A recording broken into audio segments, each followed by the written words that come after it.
Hello and welcome to White Glove Reviews.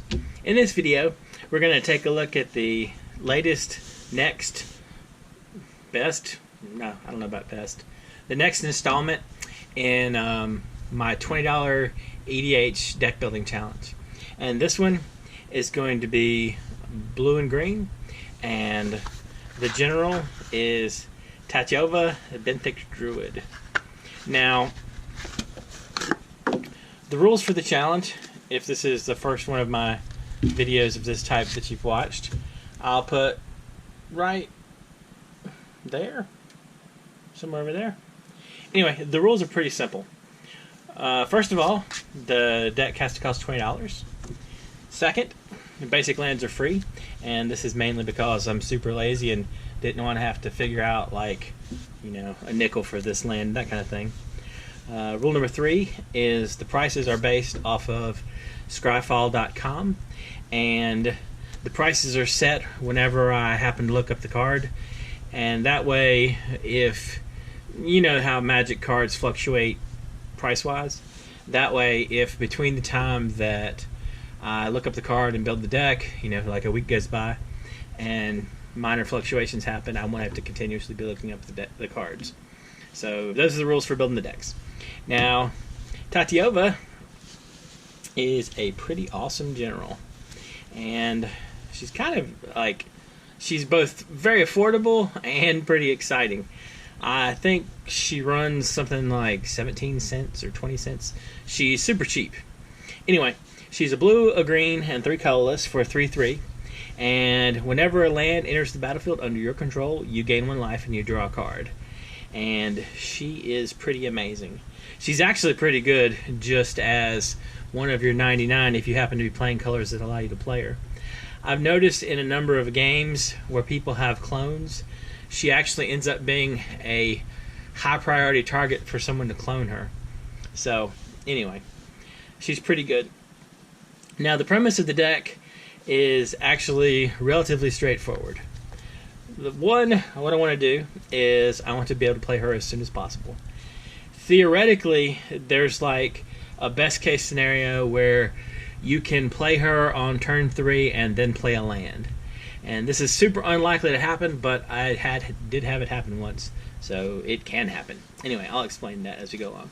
So in addition to Tatyova, I have a bunch of ramp. And I have kind of an assortment of ramp. The first 5 pieces of ramp are enchantment based ramp. And they are Wild Growth, Fertile Ground, Overgrowth, Market Festival, and Dawn's Reflection. And all 5 of these enchantments, what they do is they enchant a land and make the land produce additional mana. Wild Growth, additional green. Fertile Ground, additional any color. Wild Growth, 2 green. Market Festival and Dawn's Reflection, 2 of whatever color. The ideal Magic Happy Land draw, where you can play her, you can play Tatyova on turn 3 and then drop a land, is turn 1 Forest Wild Growth, turn 2 Island top Wild Growth, play Overgrowth, and turn 3 cast her and then drop your land.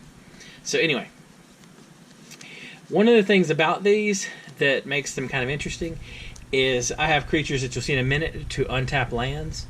So always play these on basic lands because you never want to make it too easy for someone to just destroy your super land that produces multiple mana. And then just you untap it. Alright, so I have a lot of different ramp spells. 1, Cephalic Monitor. This is a shockingly good card. You get to basically draw a card, put a basic land or desert, for us it's going to be basic lands, onto the battlefield, untapped, and then you shuffle your library. So if you have a general out, you get to draw a card for his cycle, you get to put a land into play, you get to draw a card for the general, and anyway, it's pretty amazing. We're putting lots of land into play, so Kalani Heart Expedition is actually pretty good. Now, Explosive Vegetation and Cultivate are pretty standard. Far Wanderings, really, really good if you've got Threshold. Explore is just a little more mana ramp, well, allowing you to play extra lands. I have some artifact mana, in this case, Sky Diamond, Moss Diamond, and Simic Signet. And these are in here to get us more quickly into our general. Farhaven Elf, Wood Elves, and Fertilid. These go get more lands, so you draw more cards, you ramp, you play more with her. Same with this one, same with Wayfarer's Bauble. Rishgar, Pima Renegade. He's just kind of, you know, some ramp on his own. He can turn some of your other cards into that. You can even throw an extra counter on Fertilid if you're so inclined. Now, these 4 cards take advantage of the enchantments for the auras that affect the lands. Retreat to Coral Helm lets you tap or untap target creature. So you can either get extra mana with like the Renegade, or you can use it with any of these to untap them, to let them untap a land to get you more mana off of your super land. So, you know, and worst case scenario, you use it to scry. So you're going to be putting a lot of land into play. So from there, it's just what you whether you untap or whether you scry. Curious Follower, worst case scenario, it's like Llanowar Elf. Arbor Elf, again, worst case is like Llanowar Elf. The Stone Cedar Hierophant, she was landfall before they had landfall. And what happens is whenever you get a land, whenever a land comes into play under your control, you can untap her. And she untaps a land. So if you have a land that's producing extra mana, she can make you a ton of mana if you ramp into a couple cards. Now, most of the lands are terribly unexciting. The ones that are not would be Bant Panorama, Evolving Wilds and Terramorphic Expanse, Blighted Woodland, and Simic Growth Chamber. Now these, they either fetch extra lands, so you know you can drop one, draw a card with your general, fetch the land, draw a card with your general. Simic Growth Chamber, bounce a land, replay it, and also you can untap the Growth Chamber with the creatures that untap lands. And this again, it's just ridiculous card draw. Now, we got a pile of lands. These are just forests and islands. Nothing particularly earth-shattering there. Now, the rest of the deck, what I decided to try and do is, since I have the card draw and the ramp taken care of, and they're all kind of bundled into one with the general, I decided to try and do what blue often wants to do. So, one, I wanted some control options. And for this, I've got Envelop, which is a surprisingly good counterspell. It's 1 blue, and oftentimes the things that you need to stop are sorceries. Void Shatter is just an exile. It's a counterspell that exiles whatever it counters. And the same with Dissipate.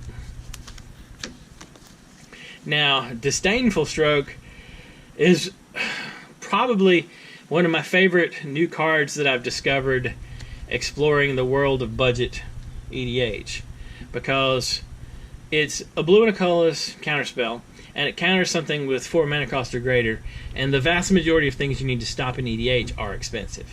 So this is an amazing counterspell.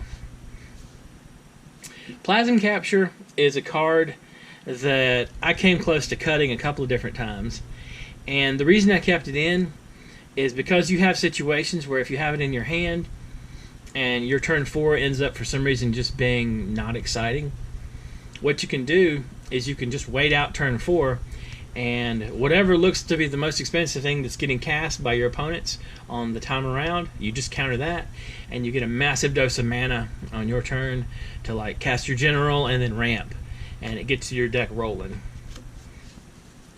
Mystic Snake. If you're going to play blue and green, you might as well play Mystic Snake. And also, it really hasn't come up much, but I have a Temur Sabertooth as one of the creatures, and a repeatable counterspell is not bad if you happen to be able to set that up. Now, Summary Dismissal.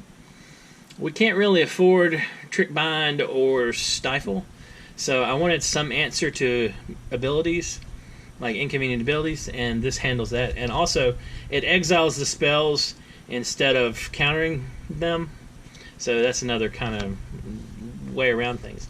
Insidious Will is just not a bad utility card in case you need to counter something or copy something. And Ether Snatch, I really want to steal some big, stupid, ridiculous spell my opponent cast, but I have yet to have this pay off. But hopefully soon. Alright. Now, in addition to counter magic, I decided that it's time to take advantage of the copy aspects of blue and green, but mainly blue. So, Spell Twine, it's kind of a copy. We're going to have a decent amount of instance resources in our graveyard, and basically you pick the best of them from your graveyard and the best from your opponent's graveyard and get to cast it. Body double copies a creature out of the graveyard, and sometimes that's just super helpful.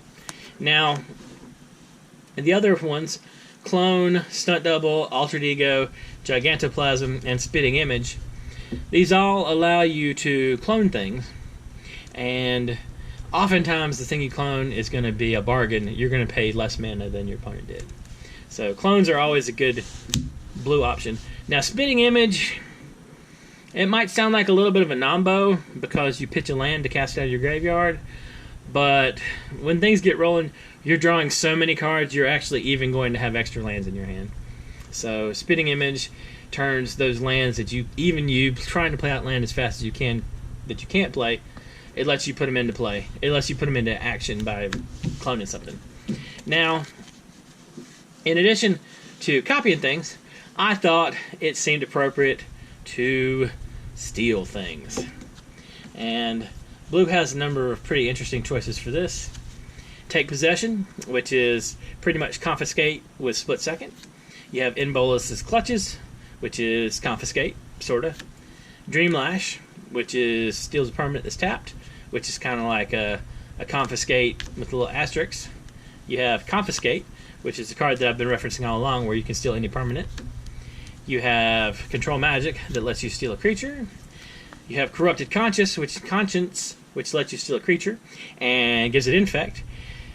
Now, depending upon what your local game shop's rules are for Infect, you might want to swap this out for like a Mind Control or something, just because if the Infect rules are like Infect is 15 or 20, it might not be worth it because you don't have anything else that does Infect, and it's just kind of a weird, you might have to be too much of a commitment.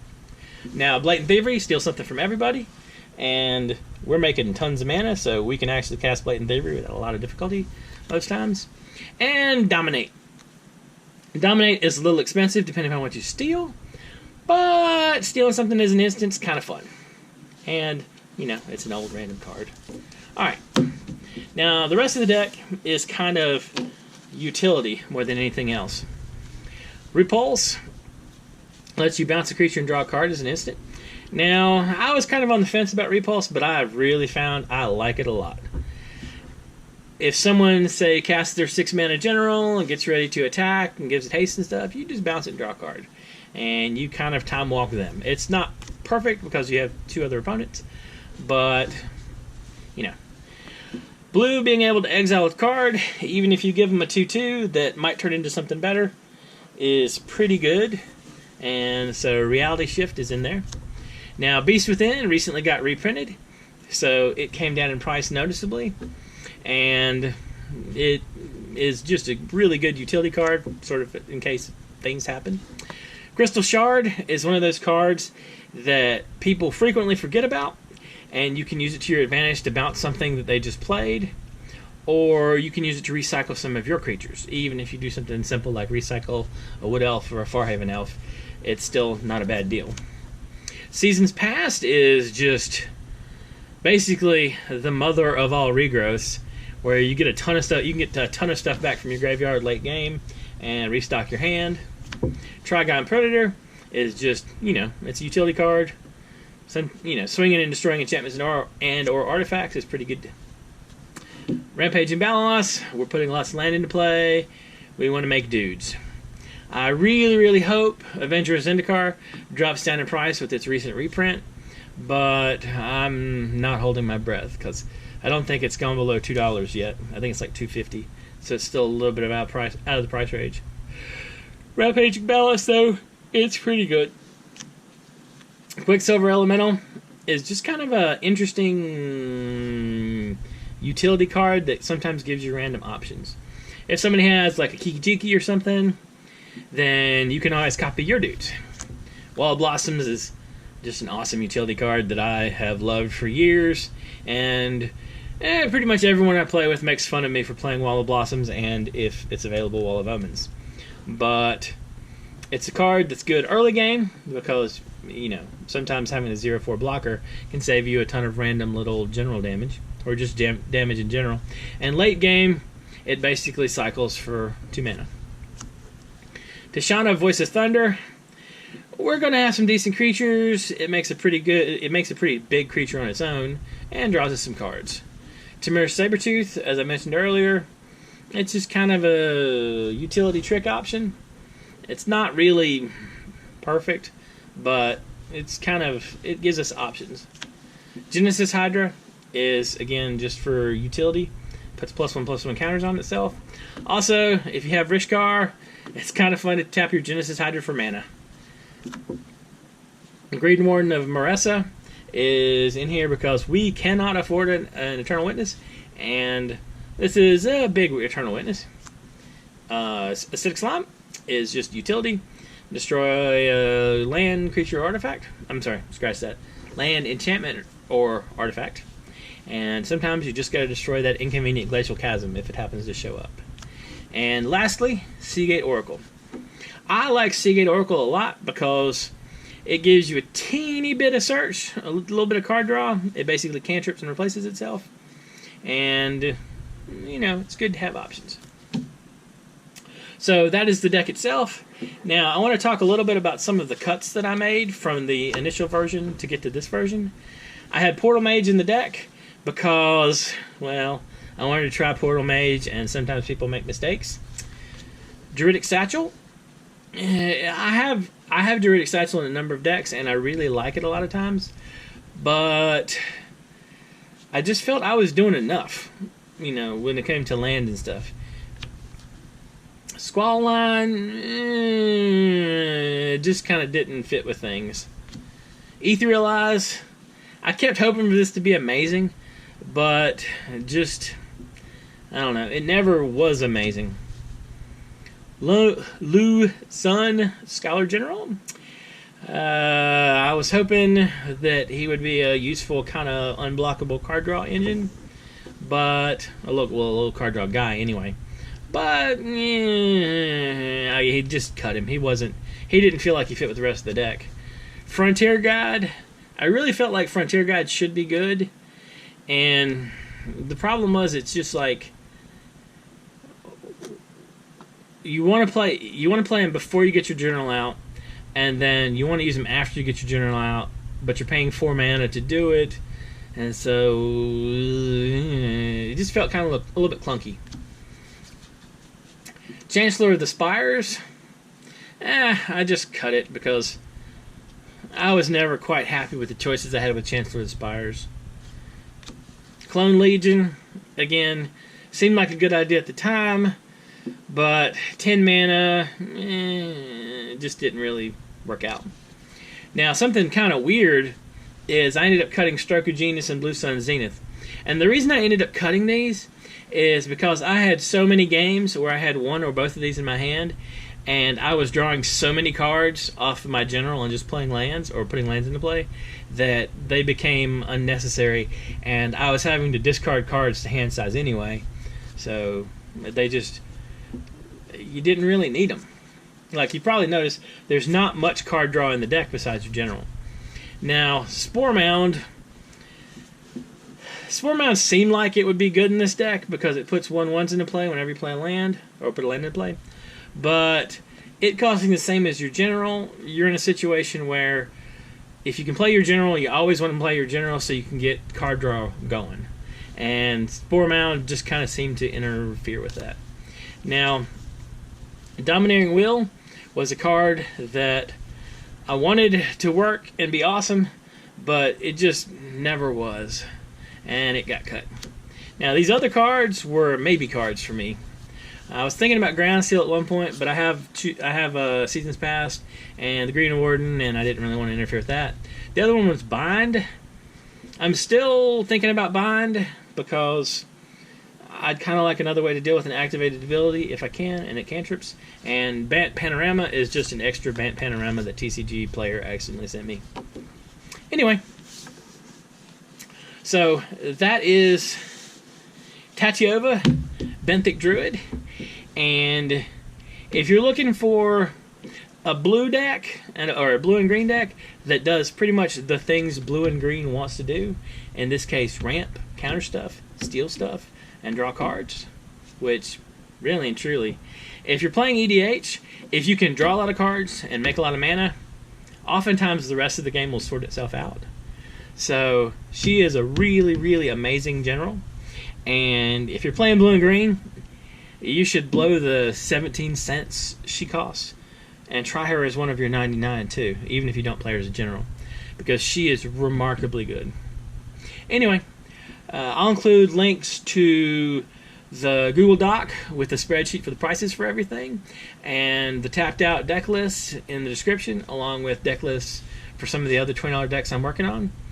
And if you have any questions, just leave a comment. And if you have any suggestions, or if you have any ideas for any future $20 deck you'd like to see me do, let me know in the comments. And if you've enjoyed this video, please like and subscribe, and I hope y'all have an excellent day.